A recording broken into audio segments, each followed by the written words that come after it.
Okay then my friends, so the first type of control flow that I want to talk about are loops. And in particular, we're going to talk about one type of loop. Now there's many different types of loops in JavaScript. I do think it best that we just focus on one of these, a for loop, to begin with, then we'll talk about the rest of them later on. So I'm going to write out this for loop first of all, then after I've written the loop, I'm going to explain it and show you how it works.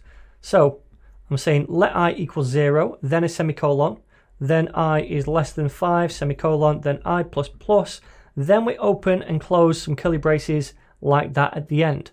Now, we don't add a semicolon at the end of these curly braces. We don't do that for loops, all right? Now remember, at the end of the day, the job of a loop is to loop through a portion of code over and over and over a set number of times. That's what they're there to do. So keep that in mind when we go through this. So first of all, this thing here, when we open the curly braces and we close the curly braces, that is what is known as a code block. It's just a section of code that we're kind of sectioning off, and it's for this loop, okay? Now then, we create the for loop by first of all saying the for keyword. Then we have some parentheses, and inside the parentheses, we have three different things. The first thing right here, this is an initialization variable. So we're saying to begin with, we're going to create this variable I and set it equal to 0. Now this variable is a bit like a counter, and it keeps track of how many times we cycle through the loop and how many times we run the code inside the loop. Then the second thing is a condition. This is going to evaluate to either true or false. If this condition is true, then we're going to execute the code that's inside this code block. If it's false, then we're not going to.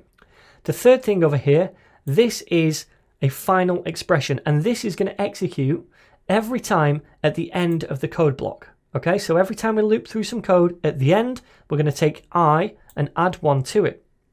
So let's run through this. The code reaches the for loop, and we set I equal to 0 to begin with. Then we check this condition, is I less than 5? Well, yes it is, because it's currently 0. So then we execute some kind of code that's inside this code block. We've not got any there yet, but later we will. Then once we've executed that code, we come up to this final expression. We take I, which is currently 0, and we add 1 to it.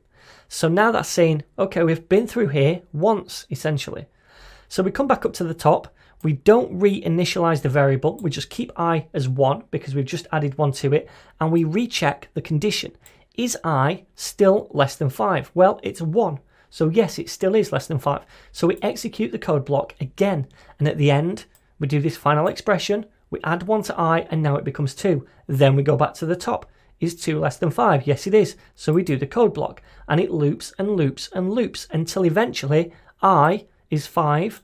It's no longer less than 5, so then we don't execute the code inside the code block anymore. We've already looped through it enough times based on this condition, so we don't do it again. Then once we've done it, we come out of the loop and we carry on down the file with the rest of the code, okay? So then let's see this in action. I'm going to say inside here console.log, and we're going to say in loop colon, and then we'll also log a second thing to the console, which is I. So remember, I is 0 to begin with. Then every time we go through the loop, it's going to add 1 to I. So we should see 0 to 4.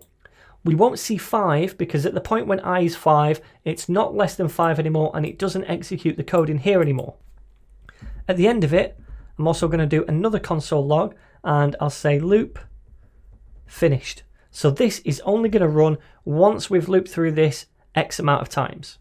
So save it and preview over here, and we can see in loop 0, 1, 2, 3, 4. Then we break out of the loop because I is not less than 5 anymore, and finally we log this to the console. So I hope that makes sense. Now, a lot of the times, we might not know how many times we want to loop through something. We're not just going to pluck a number from thin air and say, okay, I want to loop through you 10 times. No, we don't do that. Typically what we do is loop through data of some kind. So we could get, for example, a list of users or names from a database. We don't know how many people are in that list or array of names, and we want to cycle through them. And we want to perform a for loop, for example, for each name in that array and do something with that name. So let me comment this chunk out and come down here. And what we're going to do is create a constant. Now we're not going to grab these names from a database because we've not touched that yet, but what we will do is just create an array and imagine that we've got these from a database, okay? So the first name is going to be Sean, then I'll say Mario, and then Luigi. Okay, so now we have our array of names, and we need to give this const a name, so we'll call it names. And now I'd like to cycle through this array using a for loop, okay? Now remember, I said we might not know how many elements are inside here.